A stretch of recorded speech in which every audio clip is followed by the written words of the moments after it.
সকালের শুভেচ্ছা রইল বন্ধুরা। এই সকাল সকাল একটা রান্নার রেসিপি আপনাদের সাথে শেয়ার করবো। আজকে বানাবো লাউ ডাল বা লাউ মসুর বা লাউ ডাল বানানোর জন্য এখানে আমি লাউ কেটে নিয়েছি। লাউটা একদম কুচি লাউ নিতে হবে, বিষ হয়ে যাওয়া লাউগুলো নিলে ডালটা ভালো হবে না। আর এখানে নিচ্ছি মসুর ডালটা পরিমাণ মতো, আমার 4 জনের জন্য রান্না করবো। আপনার পরিবারের সংখ্যা বুঝে আপনি পরিমাণগুলো নির্ধারণ করবেন। আর এখানে লাউ ডালটা ফ্রাই করার জন্য নিয়েছি এখানে রসুন কুচি, একটা বড়ো সাইজের কুচানো পেঁয়াজ, এখানে নিয়েছি গোটা জিরে, শুকনো লঙ্কা, আর এখানে নিয়েছি কারি পাতা আর আদা, আর বাকি যে উপকরণ লাগবে সেগুলো ভিডিওর মাধ্যমে আপনাদের দেখাবো। তো বন্ধুরা, এই ডাল আর লাউ খুব ভালো মতো ধুয়ে পরিষ্কার করে নিচ্ছি। যদি কড়াইতে সিদ্ধ করেন সেক্ষেত্রে আপনি কড়াইতে এই ডালটা হাফ সিদ্ধ হয়ে যাওয়ার পর লাউয়ের টুকরোগুলো দেবেন। আর যদি প্রেসার কুকারে সিদ্ধ করেন সেক্ষেত্রে একটা সিটি দিয়ে নিয়ে মসুরটা সিদ্ধ করার পর লাউয়ের টুকরোগুলো দিয়ে কিছুক্ষণ ফুটিয়ে নেবেন। আমি প্রেসার কুকারে সিদ্ধ করে নেব। তো বন্ধুরা, এগুলো ধুয়ে পরিষ্কার করে জল ঝরিয়ে প্রেসার কুকারে সিদ্ধ করে নিয়ে ফিরে আসছি।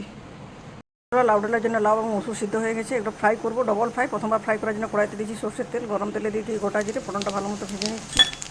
কুচিয়ে রাখা পেঁয়াজ, এটা লাল লাল করে ভাজবো। পেঁয়াজটা খুব ভালো মতো ভাজা হয়ে গেছে। এরপর দিয়েছি গ্রেড করা আদা, কুচানো টমেটো, কুচানো কাঁচা লঙ্কা, আর সাথে অ্যাড করে দেবো সামান্য একটু হলুদ। সবটা খুব ভালো মতো করে কষিয়ে নেব। ফ্রাই করার জন্য মশলাটা খুব ভালো মতো করে কষানো হয়ে গেছে। এখন ডাল আর লাউটা সিদ্ধ করে নিয়েছি। সিদ্ধ করা লাউ ডালটা একটু ঢেলে নিচ্ছি।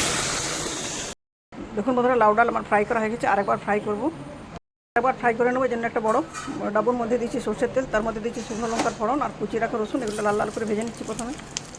দেখুন রসুন আর শুকনো লঙ্কা খুব তাড়াতাড়ি ভাজা হয়ে যাচ্ছে, আর একটু হলেই ভাজা হয়ে যাবে।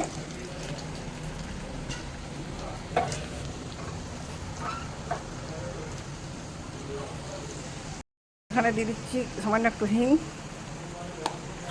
আর দিয়ে দিচ্ছি কারি পাতা।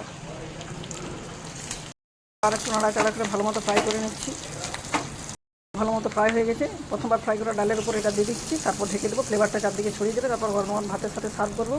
আর এটা রুটি দিয়ে খেতেও দুর্দান্ত লাগে। তো বন্ধুরা, রেসিপিটি ভালো লাগলে লাইক শেয়ার করে পাশে থাকবেন।